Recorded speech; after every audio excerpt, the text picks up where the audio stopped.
레위기 6장 1절에서 10절까지 함께 교독합니다.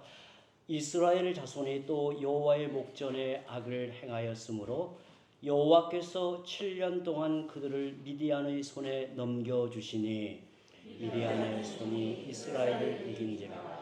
이스라엘 자손이 미디안으로 말미암아 산에서 웅덩이와 굴과 산성을 자기들을 위하여 만들었으며 이스라엘이 파종한 때면 미디안과 아말렉과 동방 사람들이 치러 올라와서 진을 치고 가사에 이르도록 토지 소산을 멸하여 이스라엘 가운데 먹을 것을 남겨두지 아니하며 양이나 소나 나귀도 남기지 아니하니 이는 그들의 짐승과 장막을 가지고 올라와 메뚜기 떼같이 많이 들어오니 그 사람과 낙타가 무수함이라. 그들이 그 땅에 들어와 멸하려 하니 이스라엘이 미디안으로 말미암아 궁핍함이 심한지라.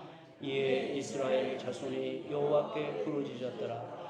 이스라엘 자손이 미디안으로 말미암아 여호와께 부르짖었으므로 여호와께서 이스라엘 자손에게 한 선지자를 보내시니 그가 그들에게 이르되 여호와께서 이같이 말씀하시기를 이스라엘의 하나님 내가 너희를 애굽에서 인도하여 내며 너희를 그 종되었던 집에서 나오게 하여 애굽 사람의 손과 너희를 학대하는 모든 자의 손에서 너희를 건져내고 그들을 너희 앞에서 쫓아내고 그 땅을 너희에게 주었으며 내가 또 너희에게 이르기를 나는 너희의 하나님 여호와이니 너희가 거주하는 아모리 사람의 땅의 신들을 두려워하지 말라 하였으나 너희가 내 목소리를 듣지 아니하였느니라 하셨다 하니라. 아멘.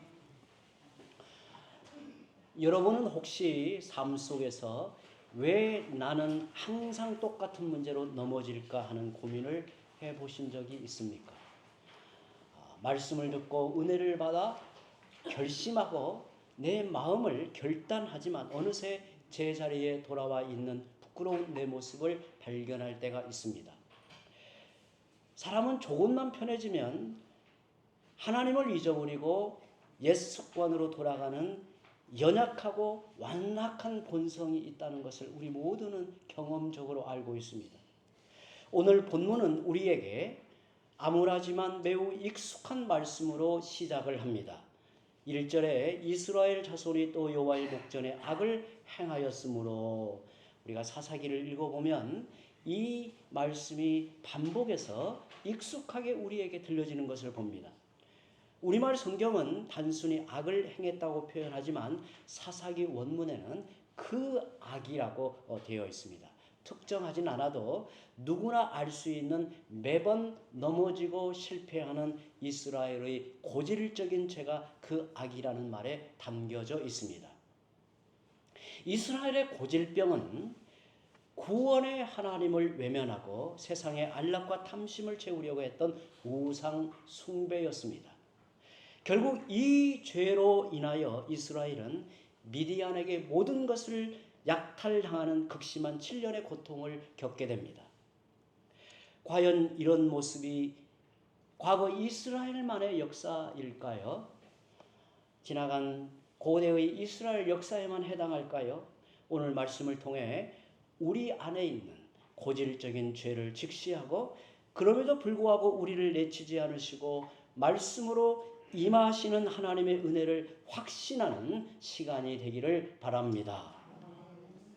앞으로 우리가 살펴보게 될 사사기 6장에서 8장은 다섯 번째 사사 기드온의 활동을 다룹니다. 오늘 말씀은 사사 기드온이 등장하기 직전 이스라엘이 처한 역사적 상황, 영적인 상황을 보여주고 있습니다.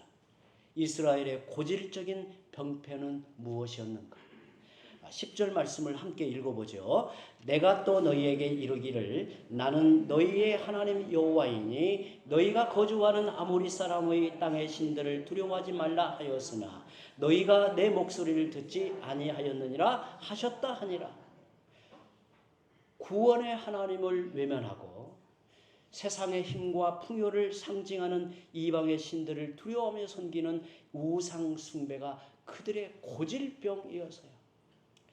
본문의 뒤편 뒷부분의 25절을 보면 심지어 기드온의 아버지 집에 바알 제단과 아세라상이 있었다고 말합니다.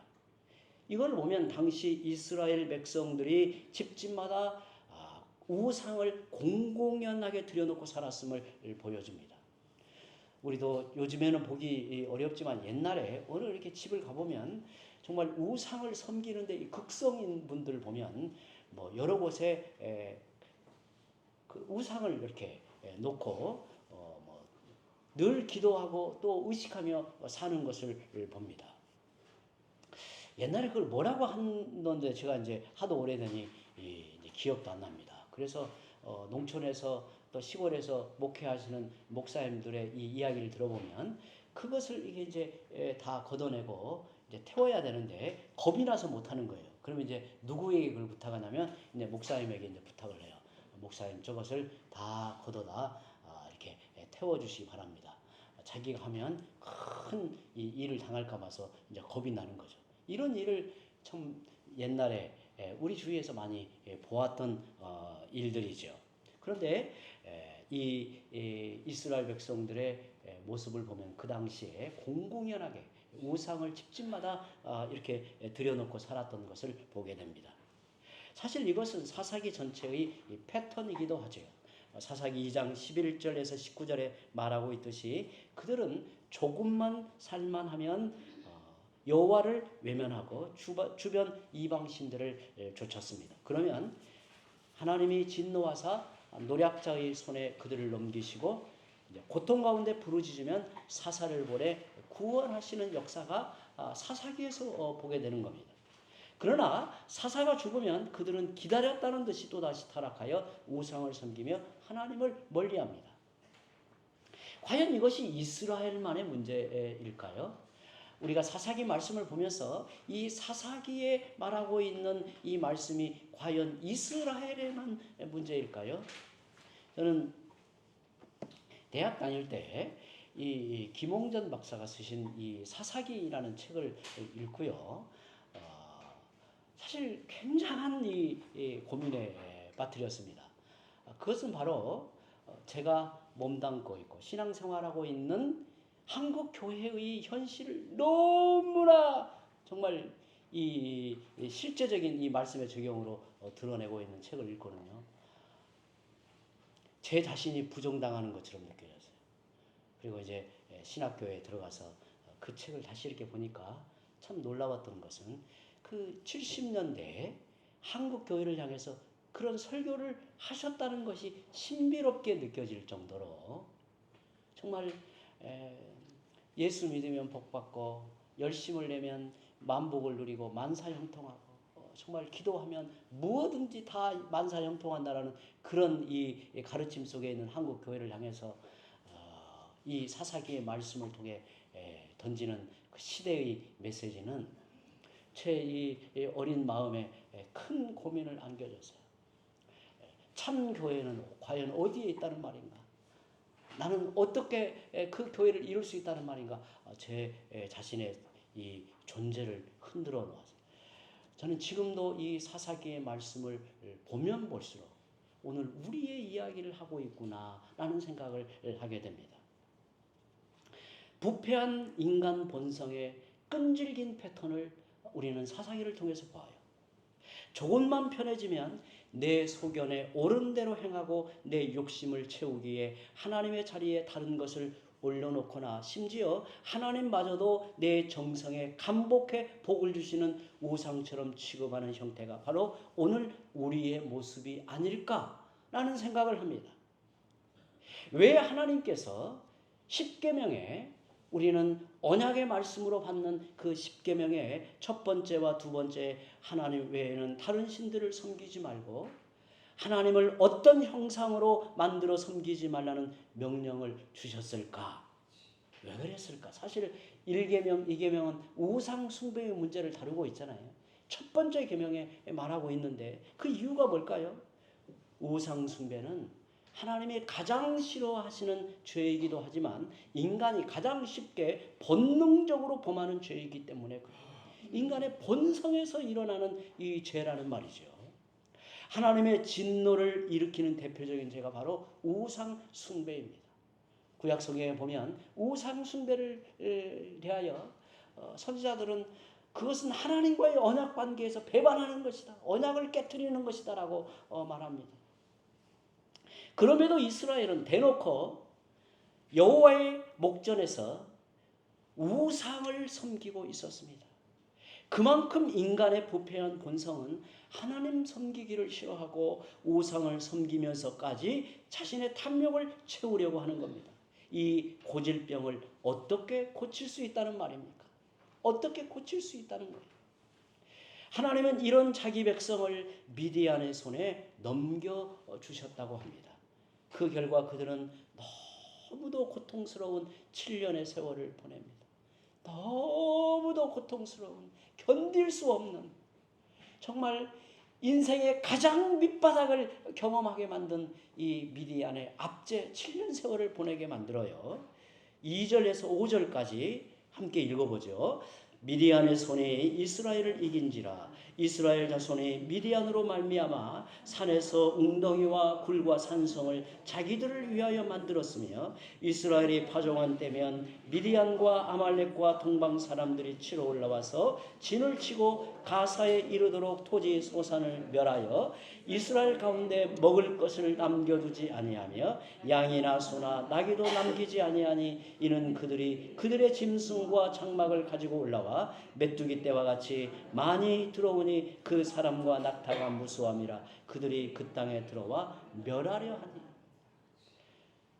고난의 시간을 보면 다른 기간들에 비해 짧았지만 그 어떤 시간보다 미디안을 통한 고통과 고난의 강도는 크고 극심하였습니다.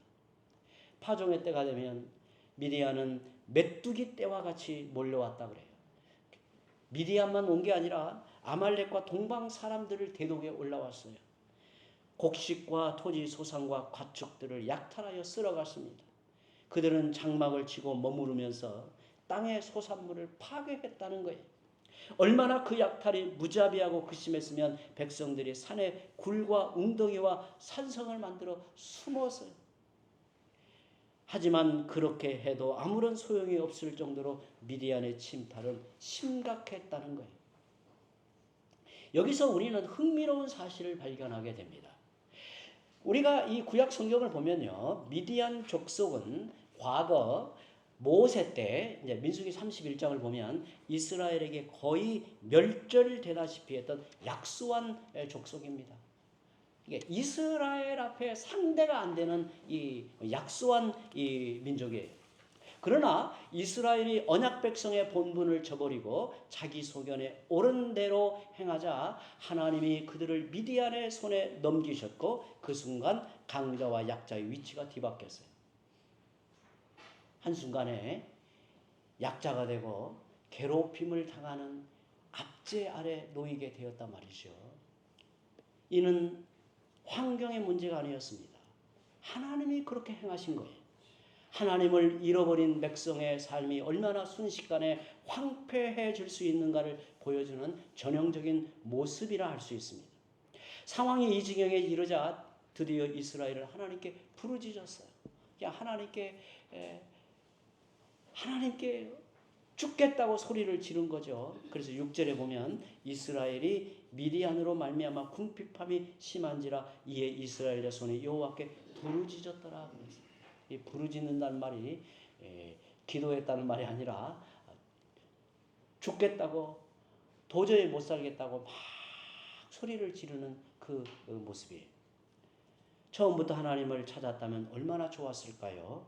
그러나 인간은 참 어리석고 우매합니다. 굴과 웅덩이에 숨을 곳이 있을 때 아직 기댈 구석이 있고 내 손에 붙잡을 지푸라기 하나라도 남아있을 때는 하나님을 찾지 않아요. 참 인간의 그 본성에 있는 악함이에요. 정말 뭔가라도 하나 의지할 거 있으면 그거에 기대요. 그거에 자기 마음의 소망을 두어요. 거기에 내 마음의 의지를 따라요.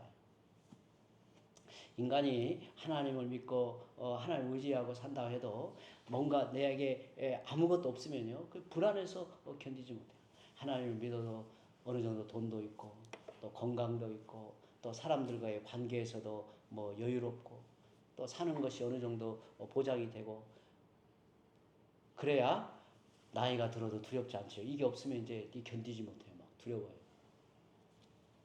우리 인생이 참 뭐 길지 않은 인생을 살면서도 눈앞에 뭔가 내게 손에 쥐어지는 것이 없으면 불안해서 어찌할 줄 몰라요.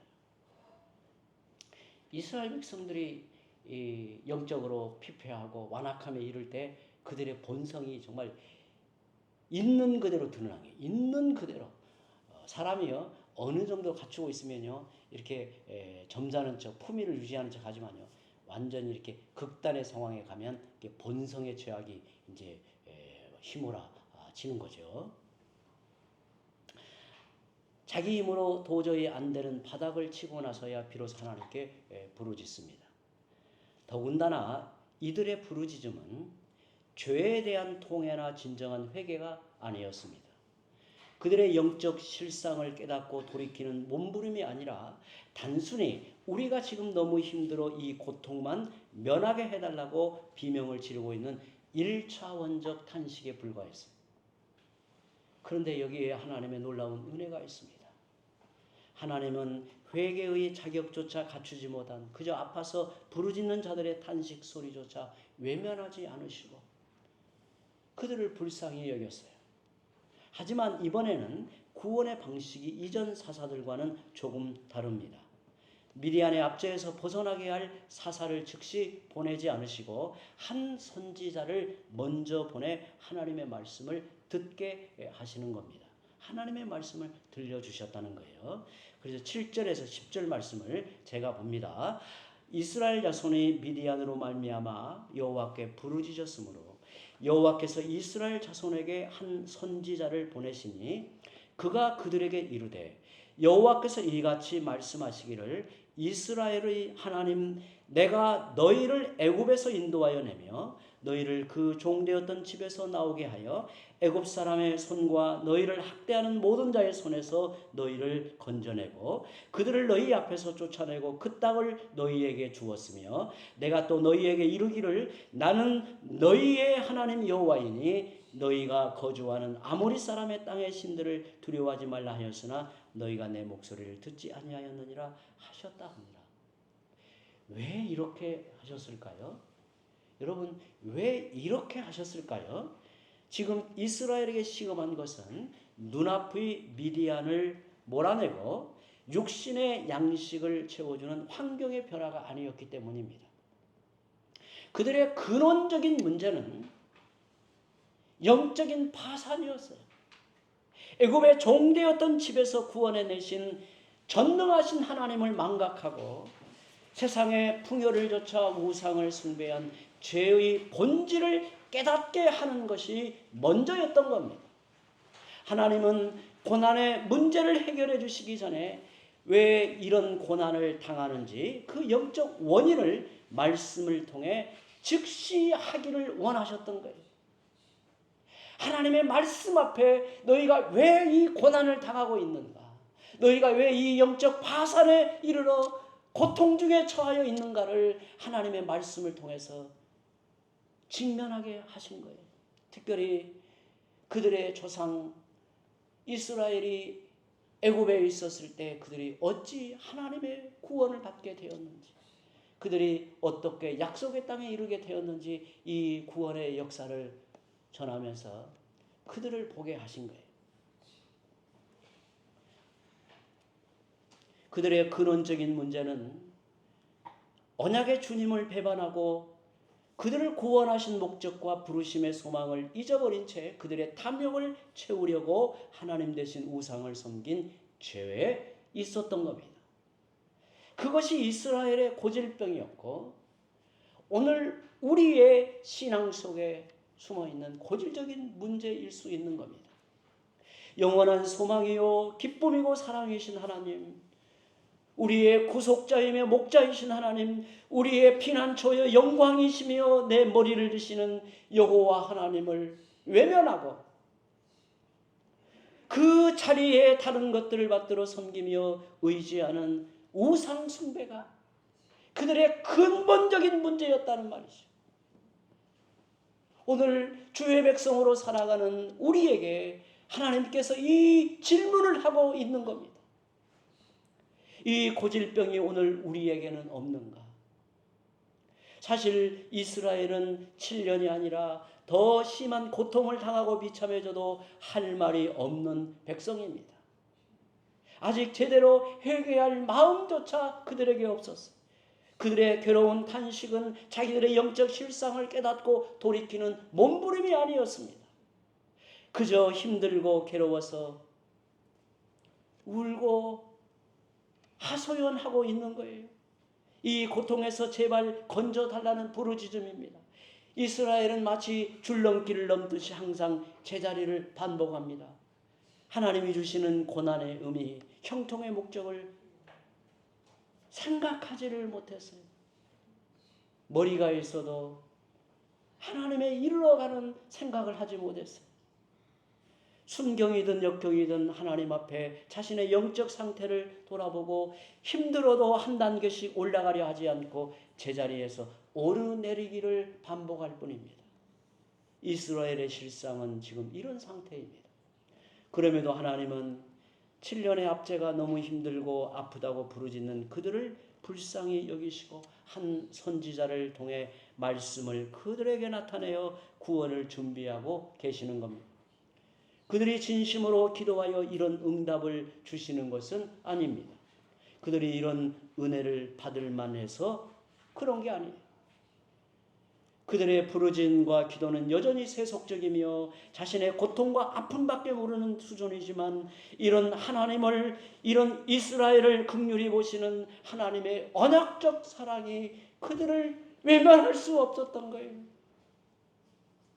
저는 이 장면에서 하나님의 눈물과 그 마음의 고통이 우리에게 읽혀져야 된다고 봅니다.